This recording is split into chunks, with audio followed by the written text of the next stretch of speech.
Hello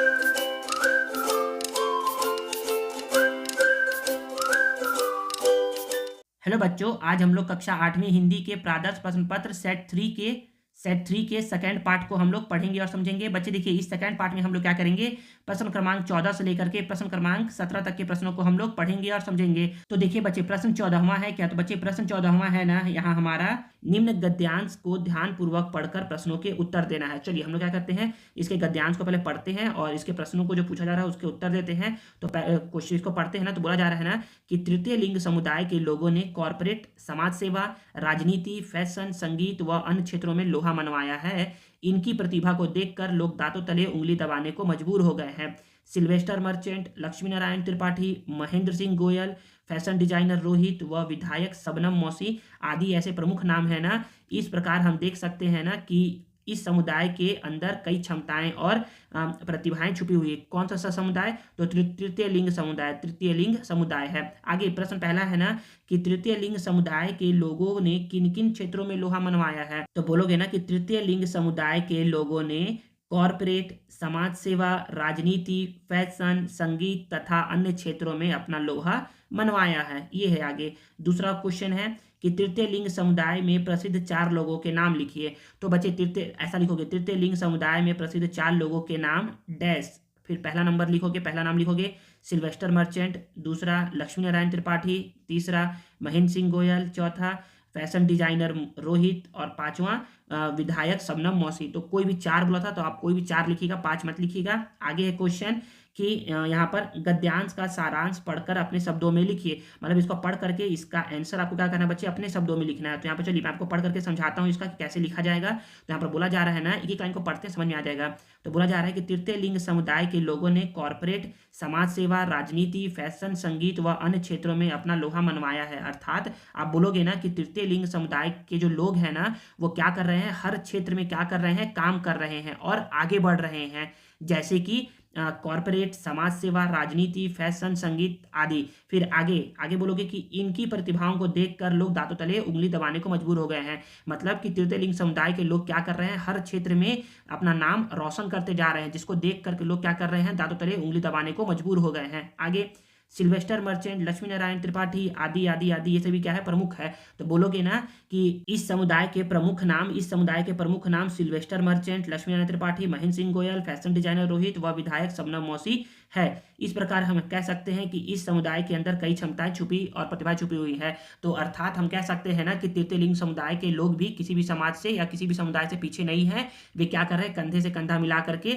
हर समाज को क्या कर रहे हैं, वो टक्कर दे रहे हैं। ठीक है ना। आगे है हमारा क्वेश्चन, आगे है यहाँ पर अथवा करके है। तो अथवा करके फिर से बोला जा रहा है ना कि निम्न गद्यांश को पढ़ना है और प्रश्नों के उत्तर देना है। तो आगे बोला जा रहा है, देखिए इसमें बोला जा रहा है ना कि यहाँ पर समझिएगा, गंगा मैया तुम्हारे इस बेटे ने बहुतेरी खून की नदियां बहाई हैं।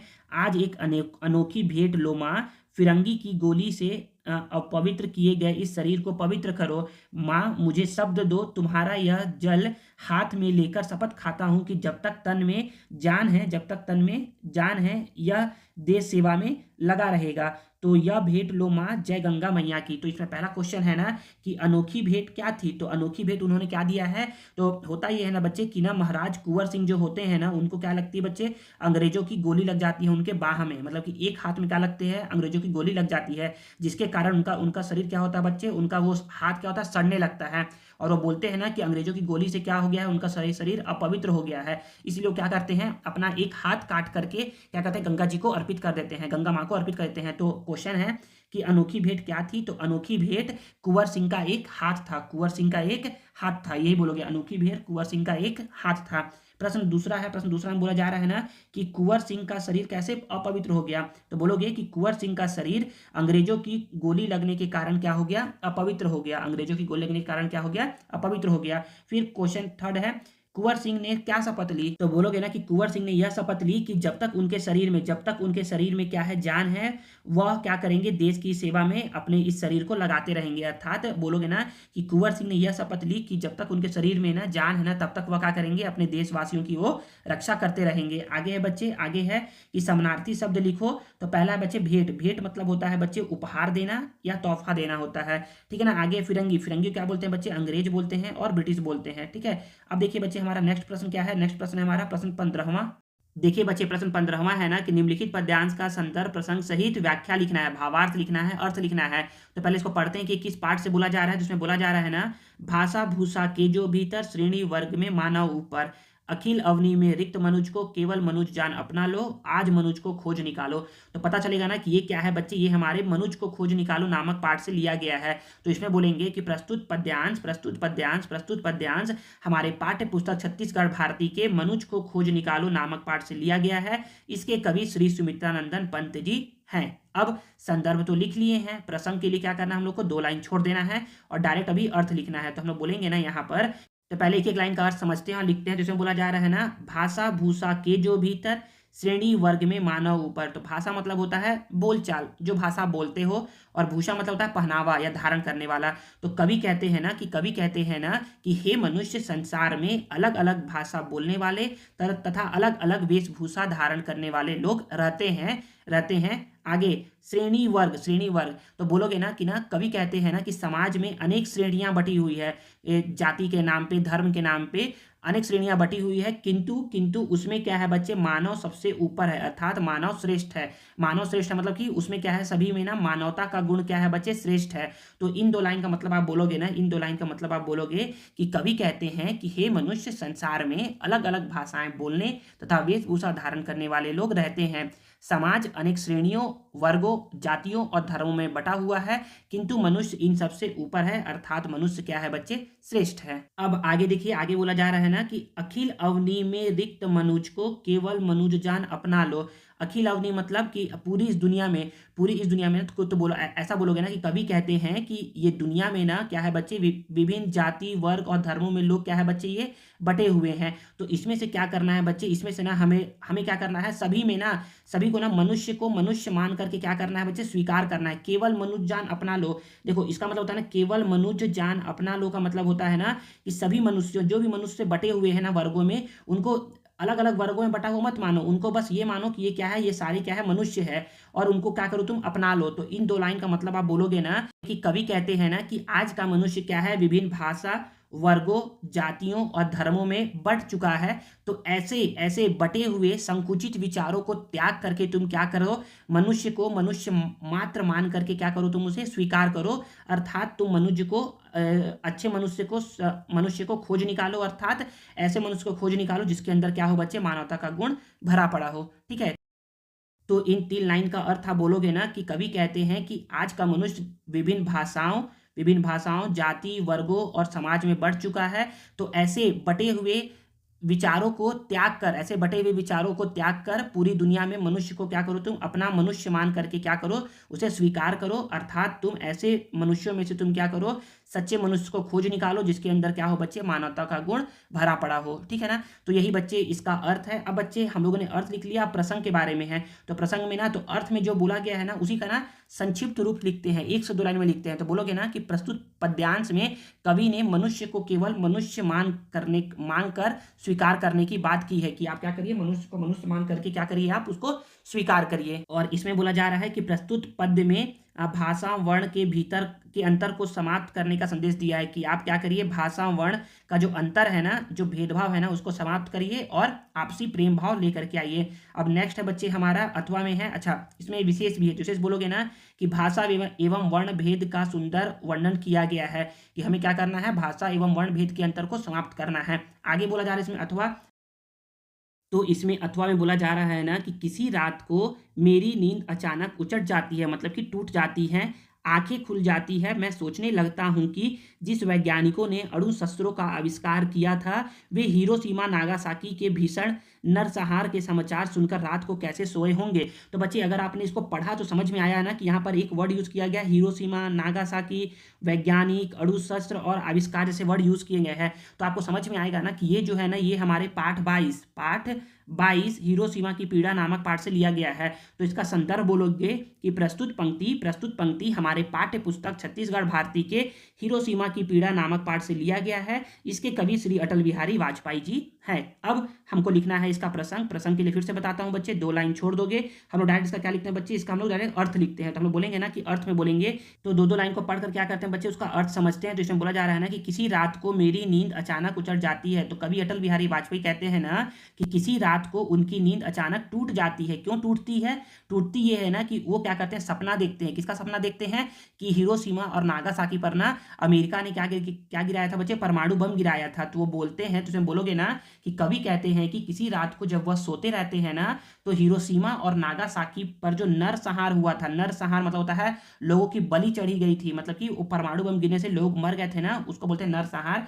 कि जो नरसंहार हुआ था ना, उनके कारण क्या होता है बच्चे, उनका नींद टूट जाता है। आगे, आंखें खुल जाती है, मैं सोचने लगता हूं कि जिन वैज्ञानिकों ने अणु शस्त्रों का आविष्कार किया था, वे हिरोशिमा नागासाकी के भीषण नरसंहार के समाचार को सुनकर रात को कैसे सोए होंगे। तो वो बोलते हैं ना कि जब उनकी नींदें आंखें खुल जाती है ना, तो वे सोचने लगते हैं कि जिन वैज्ञानिकों ने क्या किया है, इस परमाणु बम का आविष्कार किया था ना, वे जब सुने होंगे कि हिरोशिमा और नागासाकी पर उनके द्वारा आविष्कार किए गए परमाणु बम का गलत इस्तेमाल करके ये जो नरसंहार किया गया है, वो लोग कैसे सो पाते होंगे, क्या उनको रात को नींद आती होगी। तो बच्चे यही बोला गया है इसमें, ठीक है ना। तो इस पूरे पद्यांश को ना पढ़ करके एक बार समझाता हूँ आप लोग को। तो 2 लाइन का अर्थ बोलोगे ना कि कवि अटल बिहारी वाजपेयी जी कहते हैं कि किसी रात को जब वह सो रहे होते हैं ना, तो हिरोशिमा और नागासाकी पर जो नरसंहार हुआ था ना, उसका स्वप्न देख करके अचानक उनकी नींद टूट जाती है। और जब उनकी नींद टूटती है ना, तो वो क्या करते हैं, वो सोचते हैं ना कि जिन वैज्ञानिकों ने इस परमाणु बम का आविष्कार किया था, क्या क्या वे जब ये समाचार सुने कि हिरोशिमा और नागासाकी पर उनके द्वारा आविष्कार किए गए परमाणु बम का गलत इस्तेमाल किया गया है, तो क्या उनको रात में नींद आती होगी, क्या उनका मन दुखी नहीं हुआ होगा यह समाचार सुन करके। अर्थात क्या वे रात में ठीक से सो पाते हैं, यह समाचार सुन करके।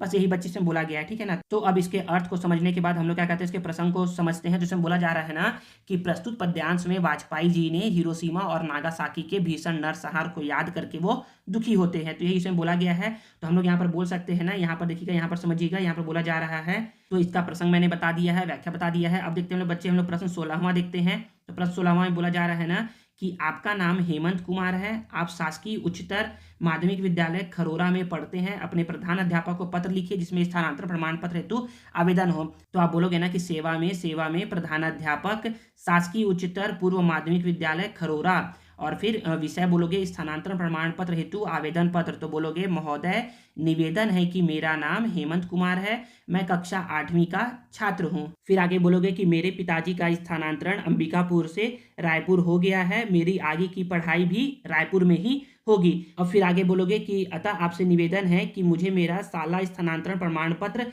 प्रदान करने की कृपा करें, मेरा कोई भी शुल्क बकाया नहीं है। या फिर बोलोगे कि मेरे पास शाला की कोई भी सामग्री नहीं है, धन्यवाद करके आप अपना आंसर बोलोगे। तो यहाँ पर वही लिखा गया है। यहाँ पर देखिए, यहाँ पर ऐसे ही बोला जा रहा है कि पहले तो आप बताएंगे कि आप किस कक्षा में पढ़ते हैं और आपका नाम क्या है, और बोलोगे कि मेरे पिताजी का स्थानांतरण अंबिकापुर से रायपुर हो गया है, मैं अपने आगे की पढ़ाई वहीं रायपुर में ही रह करके करूंगा। और अतः के बाद अतः से क्या करोगे, नीचे लाइन से लिखोगे, अतः आपसे निवेदन है कि मुझे मेरा स्थानांतरण प्रमाण पत्र प्रदान करने की कृपा करें, और मेरा कोई भी शुल्क बकाया नहीं है, और मेरे पास शाला की कोई भी सामग्री नहीं है। शाला की सामग्री मतलब कोई भी पुस्तकालय से मैंने पुस्तक इशू नहीं करवाया है, ये है बोलने का मतलब, ठीक है ना। धन्यवाद, दिनांक और आपका आगे का रिसीज करके नाम लिख दोगे। अब आगे है क्वेश्चन, आगे क्वेश्चन है ना कि अपने बड़े भाई को शाला के कार्यक्रम में उपस्थित होने के लिए क्या करना है, पत्र लिखना है। मतलब कि आपके शाला में, आपके विद्यालय में कोई कार्यक्रम होने वाला है, उसके लिए बोला गया है कि आप लोग को क्या करना है, अपने घर के लोगों को बुलाना है। तो आप अपने क्या कर रहे हैं, बड़े भाई को पत्र लिख करके बुला रहे हैं। तो इसमें बोलोगे ना, ऐसे करके बोलोगे कि पहले तो अपने स्कूल का नाम बोलोगे कि शासकीय उच्चतर माध्यमिक विद्यालय बिलासपुर, फिर बोलोगे कि पूज्य बड़े भैया सादर चरण स्पर्श। फिर आगे बोलोगे कि आपका पत्र बहुत दिनों से न मिलने के कारण मैं चिंतित हूँ, मेरा स्वास्थ्य अब ठीक है, पढ़ाई भी ठीक चल रही है। हमारी के बाद बोलोगे कि हमारी पाठशाला का वार्षिक उत्सव दिनांक 31 जनवरी को अभिभावक दिवस के रूप में मनाना तय हुआ है, अतः इस समय तैयारियां जारी है। पूरी शाला में विद्यार्थियों को समूहों में बांट दिया गया है, विभिन्न खेलों एवं सांस्कृतिक कार्यक्रमों में प्रतियोगिताएं आयोजित की गई है, मैंने ऊंची कूद व दौड़ में भाग लिया है। कार्यक्रम के दिन सभी के पालक उपस्थित रहेंगे, उसी दिन पुरस्कार वितरण भी किया जाएगा। मेरी इच्छा है कि आप आप पिताजी व माँ को लेकर के 31 जनवरी को अवश्य यहाँ पर उपस्थित रहे। मेरे मित्र भी आपसे मिलने को उत्सुक है, आतुर है। अंत में आप पिताजी, माँ एवं दीदी को मेरा प्रणाम कहिएगा। पत्र का उत्तर शीघ्र दीजिएगा और शेष बाकी शुभ है, शेष बाकी अच्छा है। आपका प्रिय भाई, नाम लिखोगे गोविंद शर्मा करके और आपका आंसर हो जाएगा, ठीक है ना। अब देखिए बच्चे प्रश्न 17वां क्या है। प्रश्न 17वां है ना कि निम्नलिखित में से किसी एक विषय पर लगभग 150 से 200 शब्दों के बीच में क्या करना है, निबंध लिखना है। तो यहाँ पर आप लोग को 5 ऑप्शन दिया गया है, पांचों में आपको जो अच्छे से आता हो वो लिखोगे। इस वीडियो में हम लोग क्या करेंगे, निबंध को डिस्कस नहीं करेंगे। अगर आप लोग कमेंट करते हैं ना कि हाँ सर निबंध का एक अलग से वीडियो लेकर के आइए, तो मैं कोशिश करूंगा ना कि आप लोगों को जो कक्षा 8वीं के लिए ना इंपॉर्टेंट है 4 से 5 निबंध, उस वीडियो में क्या करूंगा आप लोग को मैं डिस्कस करूंगा उस निबंध को, ठीक है। तो बच्चों यहाँ पर क्या होता है, यहाँ पर हमारा प्रश्न क्रमांक 14 से लेकर के प्रश्न क्रमांक 17 तक के प्रश्न क्या होते हैं बच्चे, ओवर होते हैं। बच्चों नेक्स्ट वीडियो में ना हम लोग क्या करेंगे, सेट 4 को पढ़ेंगे, सेट 4 को पढ़ेंगे और समझेंगे। बच्चों क्लास 8 के अदर सब्जेक्ट के मॉडल क्वेश्चन पेपर के लिए आप क्या कर सकते हो, वीडियो के डिस्क्रिप्शन में ना बच्चे आप लोगों को लिंक दिया हुआ है अदर सब्जेक्ट का, आप उस लिंक पर क्लिक कर सकते हो जिस भी सब्जेक्ट का आप वॉच करना चाहते हो। आई होप आप लोग को ये वीडियो यूजफुल लगा होगा। मिलते हैं नेक्स्ट वीडियो में। Thanks for watching.